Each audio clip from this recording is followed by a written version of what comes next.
Permettez-moi de prendre un instant sur cette affaire de l'Ukraine, au risque d'être impopulaire, mais je veux dire aux Français une autre vérité.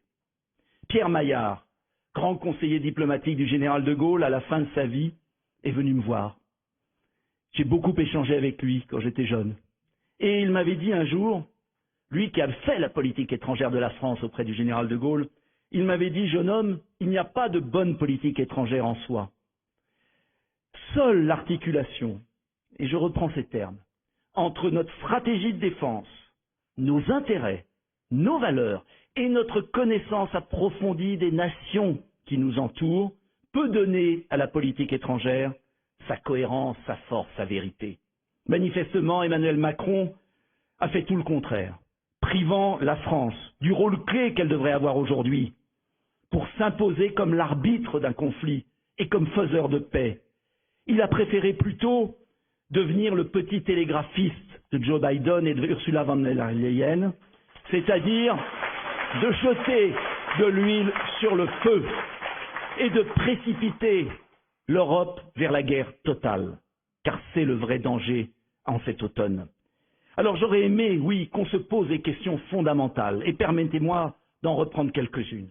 Première question, si l'agresseur est la Russie, et je ne l'ai jamais nié, n'oublions pas que l'Ukraine et les Américains ont leur part de responsabilité, notamment en ayant fait échouer les accords de Minsk qui prévoyaient l'autonomie du Donbass. N'oublions jamais que Jacques Chirac réclamait la neutralité de l'Ukraine, ce que les Américains ont toujours refusé en les armant toujours plus. Est-il acceptable, deuxième question, de basculer progressivement, en ce moment, de la protection légitime de la souveraineté ukrainienne à une volonté de destruction de la Russie? Est-ce l'intérêt de la France? Je ne le crois pas. La France, d'ailleurs, a-t-elle l'outil de défense adapté à cette guerre de projection, alors que sa dissuasion nucléaire ne vaut que pour son territoire? Quant aux sanctions contre la Russie, ne vont-elles pas punir davantage les Français et les Européens, provoquant une crise économique et sociale cet hiver qui va affaiblir le continent pour 20 ans au plus grand profit de la Chine et des États-Unis d'Amérique?